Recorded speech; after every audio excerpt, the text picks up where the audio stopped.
All right. Moving into this next question now so I can flesh it out a little more. What happens when one passes from this life? Okay. Two things I want to share about this.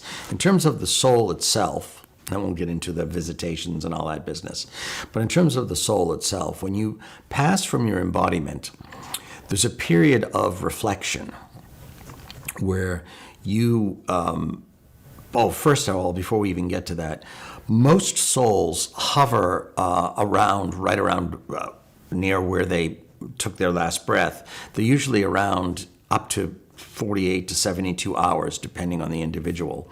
So oftentimes they're still very, very much there, even though the body itself, the form has ceased breathing and heart beating and all of that, but they're still very much around for up to 72 hours. And then there's this period of reflection where, again, like pre-incarnation, you meet with the lords of karma and your master teachers and God, and you reflect on your life and you review all the things you laid out before you chose that life, entered that life, and you review all the life lessons you set up, and you see which ones you passed, which ones you failed, how well you did, how much you learned. And it's not about good and bad or getting an A. It's about how much love did you become? How much did your consciousness expand into greater love in that lifetime? And that's the only thing you measure. And it's not a graded thing, and it's not a judged thing, and it's not a good or a bad. It's just an isness. And that period, can vary in terms of our earthly clock, from days to weeks to months. There's another thing that happens with many, many people, particularly now. I mean, coming out of this Kali Yuga, and going into the beginning of the Age of Enlightenment, we're coming through a really, really, dark tunnel. And so there's most people have a lot of trials and tribulations and strife. We're not fully in the next golden age yet. Not that there would never be any initiation, but we're in a really, really trying time right now. Not that that's like preaching to the choir. I don't think that's news to anyone. But because of that, and because of the amount of control and the amount of fear and the amount of resistance people have to God, to surrender, to understanding the order and hierarchy of creation and surrendering to it, because of that, when people leave their bodies, almost everyone, there's still so much pain and torment and strife and unresolved, unhealed issues, which is tragically sad, and it doesn't need to be that way, but that's the way it is, has been right now.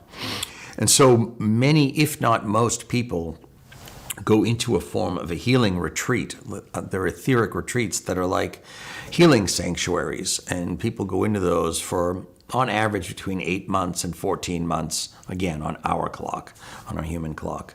And some of your master teachers and angels will come there and serve you and be there for you and guide you. And then there are other ones you haven't had any interaction with who will be part of that process. And that helps you integrate and complete. I know it sounds odd in retrospect. After the fact, it's helping you integrate and complete that embodiment and prepare you to move on through that process and setting up the whole tapestry of what needs to happen next. And so much, much more than 50%, maybe even more than 75% of people end up spending a fair amount of time in these healing sanctuaries, these healing retreats. Okay, now, I want to use this opportunity, since the question was about when one passes over. The flip side that I told you I'd talk about, since the last question had to do with visits and watching over us, there's this really widely accepted fallacy and misnomer that when you complete your embodiment, you're going to join up with all your loved ones who passed over. Like there's some big waiting room for when people die. It's like, okay, I got to wait for my wife now, and let's see, look at the Akashic record. Oh, she's not. You got anything to read while I wait? It's like, well, let me take a look. How long is she going to be? Oh my God, she's got 30 more years. Could you bring me War and Peace? I got a lot of time to spend. God doesn't have a waiting room where all these people die and they're just sitting there in chairs like, oh God, it's been a long time. Like waiting for your car at the mechanic. life just keeps going and going. So in other words, your loved ones are just as much with you now as when you pass. So this whole waiting to die so I can finally meet up with my mother or father, finally meet up with my spouse, my partner, or my deceased child, that's a complete and total fallacy. Will you see them? Yeah, you'll have encounters, but you could be having those encounters now. My dad passed a year ago. I see him and talk to him more now than when he was alive. He suffered 10 years from severe dementia, and in the end, there was barely anything left of him.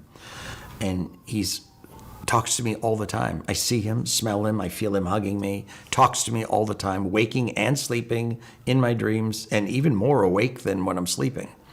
So, and everyone has the ability to do that. They just, A, don't believe it, B, they're lazy and don't try, and they just get lazy about it, and they believe these oddities that past life and religion and society has taught us, that the dead ones are waiting in God's waiting room for when you die, and then you'll meet up with them.